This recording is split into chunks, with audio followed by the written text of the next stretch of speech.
Imagine crossing the Indian Ocean.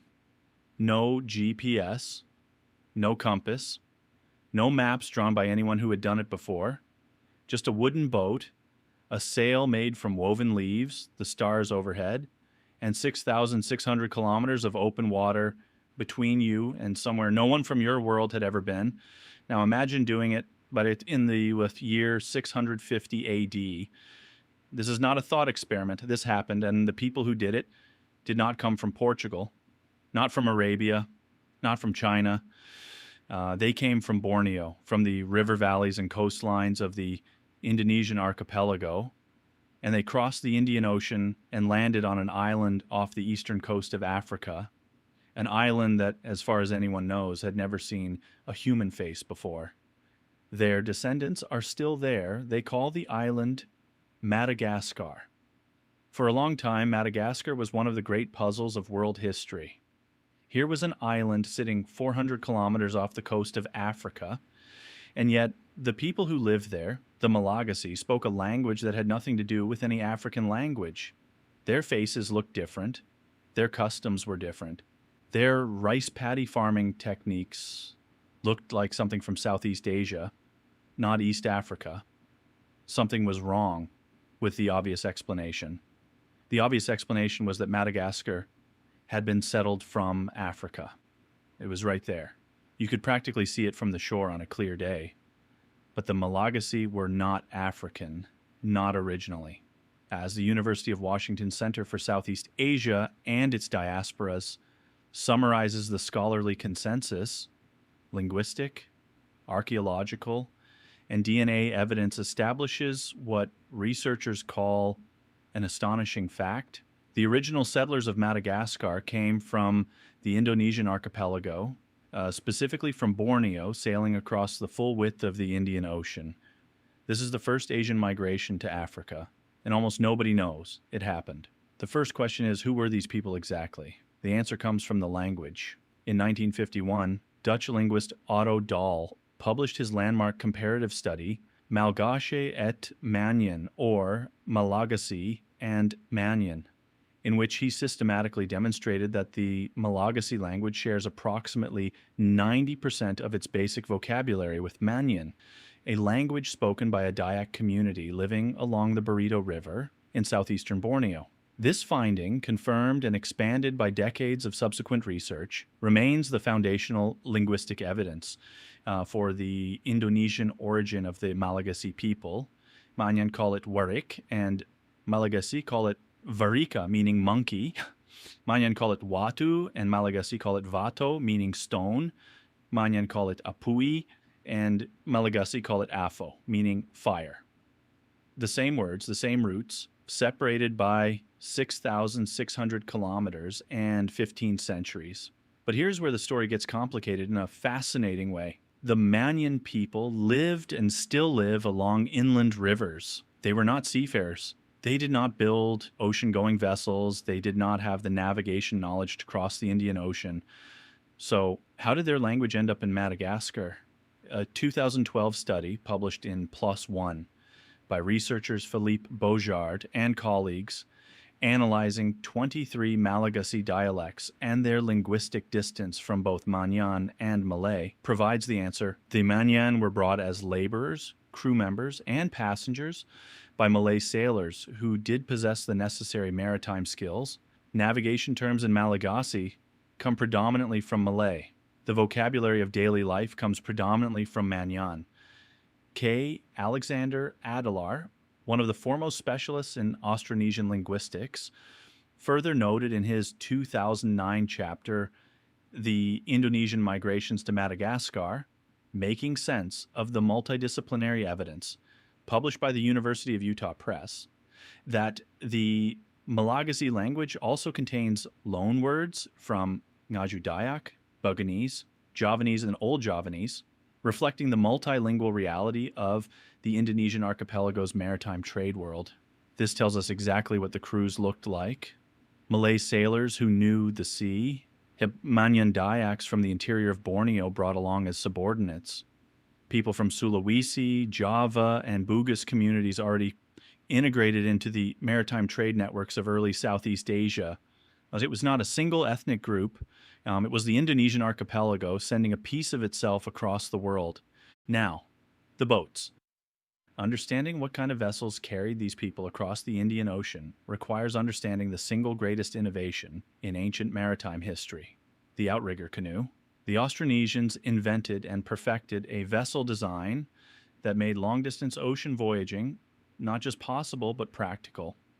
The outrigger, a lateral float called the ama, attached to the main hull by wooden crossbeams. It prevented capsizing in rough open ocean conditions. It turned a fragile dugout into a stable ocean-going platform. As maritime historian Adrian Horridge writes in his chapter, The Austronesian Conquest of the Sea, published by the Australian National University Press, Austronesian sailors were regularly carrying spices to India and Sri Lanka, and possibly as far as the coast of Africa, approximately 1,300 years ago, and left numerous traces in canoe design, rigging, outriggers, and fishing techniques across the Indian Ocean world. The best visual evidence for what Indonesian vessels looked like in the 8th and 9th centuries comes directly from stone. The bas-reliefs carved into the walls of Borobudur depict ocean-going double outrigger sailing vessels across 11 different panels.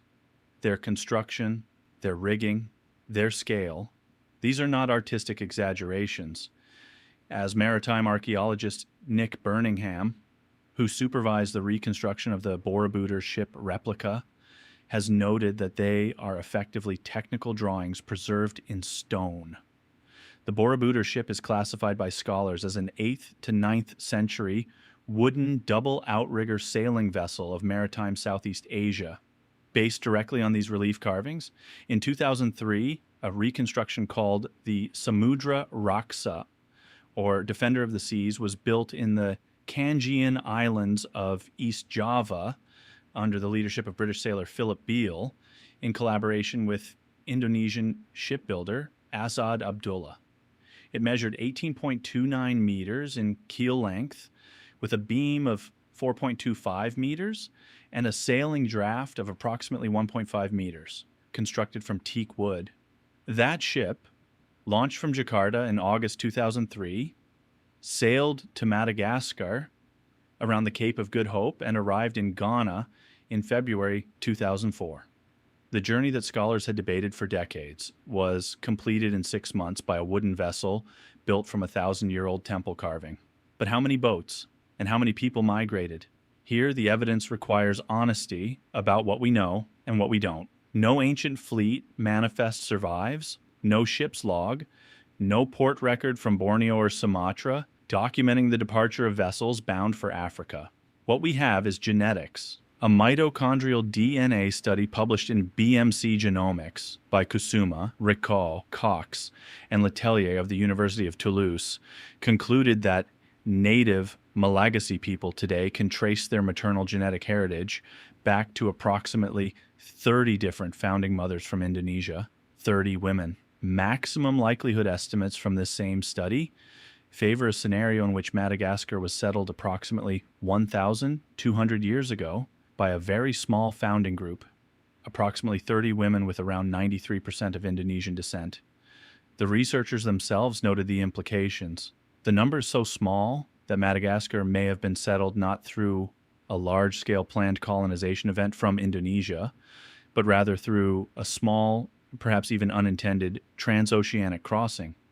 If the founding group was 30 to 100 people, they may have crossed in as few as 1 to 3 vessels.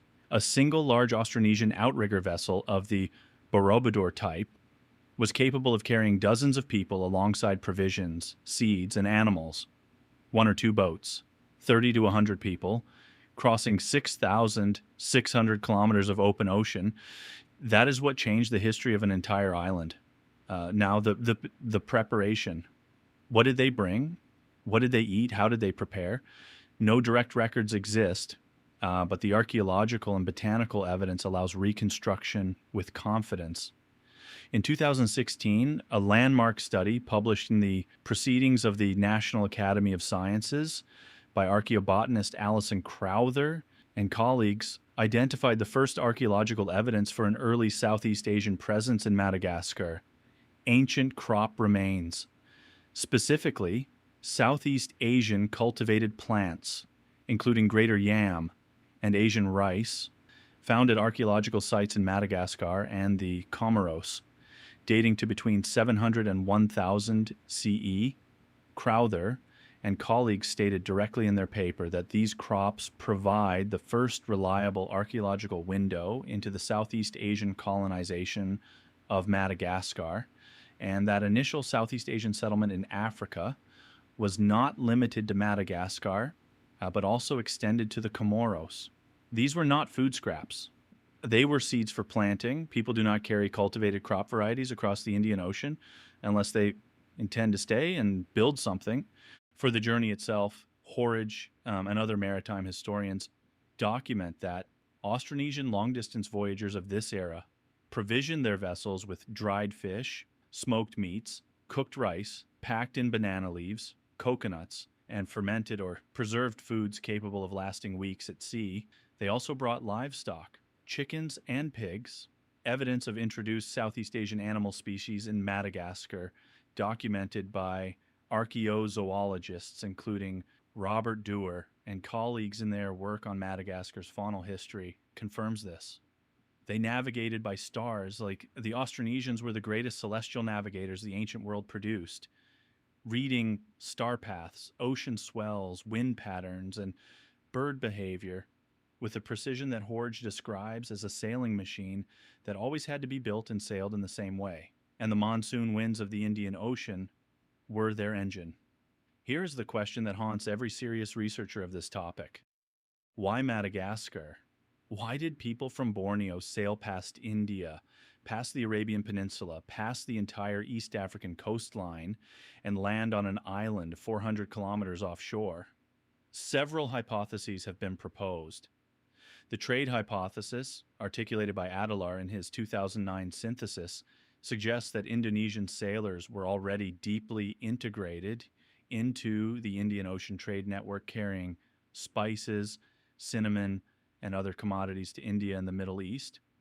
The cinnamon route, the ancient trade path connecting the Indonesian spice islands to Africa via the Indian Ocean, was a real and active commercial corridor. Madagascar and the East African coast were natural endpoints. The gemstone hypothesis, proposed in recent academic literature, including a 2024 paper by researchers in the journal Archaeology, suggests that Madagascar's extraordinary wealth of minerals and gemstones may have attracted resource extraction expeditions from Indonesia. The paper argues that Madagascar's gemstone wealth could have been known to Indonesian traders operating along the wider Indian Ocean network. The accident hypothesis, supported by the Kusuma genetic evidence, suggests the founding event may not have been planned at all. A small crew blown off course during a trade voyage, finding themselves alive on an uninhabited island with no way home, deciding to stay. As Adelaar acknowledges, the most likely answer is that all three explanations are partially true at different moments. Early contact was probably trade-driven, subsequent visits were intentional, and at some point a small group stayed. Madagascar was uninhabited.